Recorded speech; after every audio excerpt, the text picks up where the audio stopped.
Hello, everyone. My name is Iabo. I'm the narrator. And in our team, we also have Love, who is going to be the judge. We also have Kate, who is the employee. And we have Malika, the employer, standing for Low and Low Limited.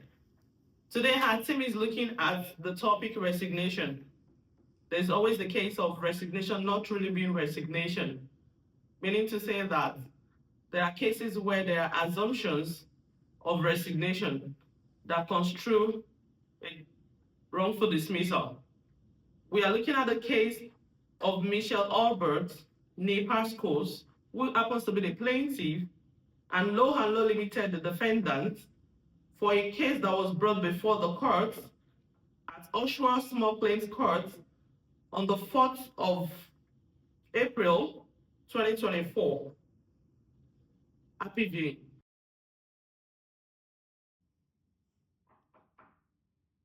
Hi. Hi, can I come in? Yeah, sure. Come in. Have a seat. Thanks.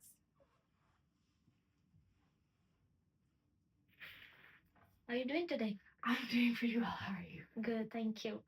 So yeah, Yeah, I wanted to talk to you. I was wondering, would it be possible for me to be temporarily laid off?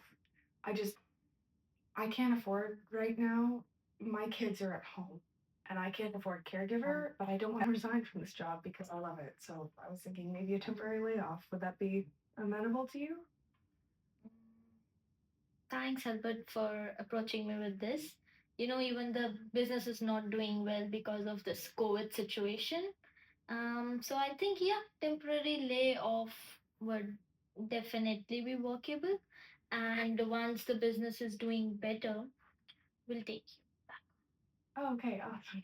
Yeah, thank you so much.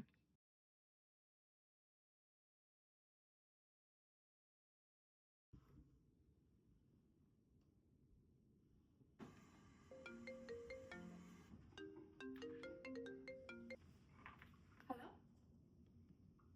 Yes, this is Charlotte. Oh, oh, fantastic. Yeah, I can do a temporary position. Okay. All right, awesome. Thank you so much. I'll see you then. Yes, thank you. I look forward to working with you. All right, thank you. Have a nice day. Goodbye. Okay, it's temporary. It's temporary. You got bills to pay. You're going back after. Okay. And you have a job. You got a job. Great. You got a job. Okay.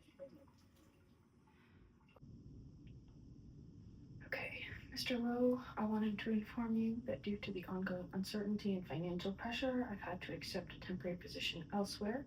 However, I am still hopeful that when the situation improves, I can return to Low and Low Limited. Please consider this job a temporary measure, not a resignation. Thank you very much. Yeah, okay. All right, send. With lots of bills to pay, Miss Albert is contemplating, should she pick the job or not? But in the end, she decided to pick a job. And yet she's trying to maintain the relationship between her and Low Limited. What must be done, right? As she is. She accepted the job and communicated it to the employer, but with the emphasis that once the layoff is over, she intends to return back to the office.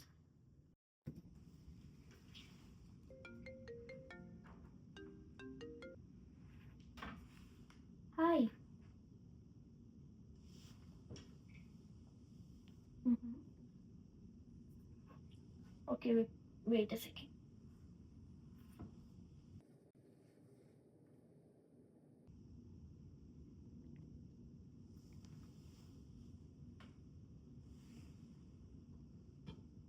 She took a full-time job?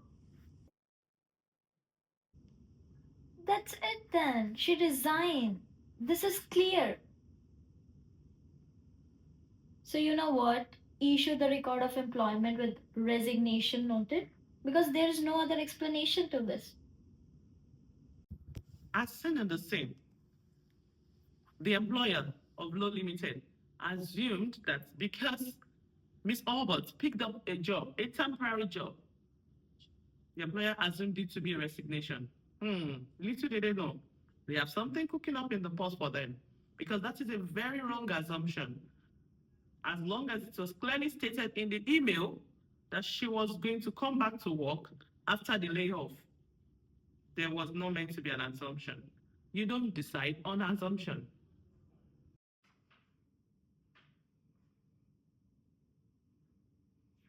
Miss Albert, please state your case. Hello, Your Honor.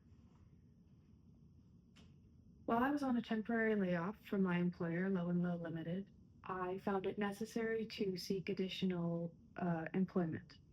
I informed my employer of this temporary position in an email and stated that I did not intend to resign and would be expecting to come back at the end of the temporary layoff to Low and Low Limited.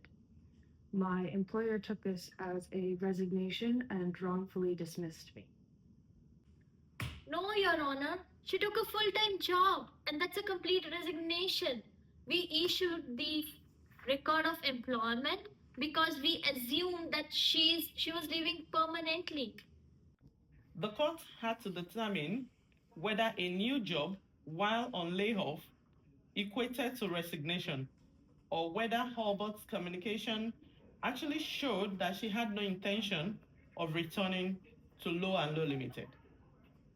Based on the evidence, the court finds out that Miss Albert's action did not consent to a resignation.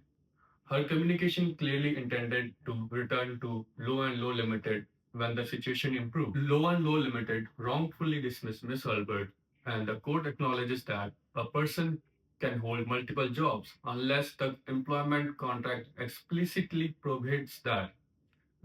Employers must seek clarification before assuming about employees' intentions. The court finds the judgment in favor of plaintiff and rewards her $2,750 for the wrongful dismissal, prejudgment interest in sum of $47, and cost in sum of $1,250, all inclusive of fees and HST. Dismissed. As you can see in the video, the court ruled in favor of Ms. Albert. I don't expect less, because when it comes to issue of resignation, there should be a clear communication between the employer and the employee. Ms. Albert made it clear in her email that she was going to return back to Low and Low Limited after the layoff. But no, the employer construed this to be a form of resignation without clarifying with Ms. Albert as to whether she was actually returning or not. Never assume, never imply, clarify, always clarify. Thank you.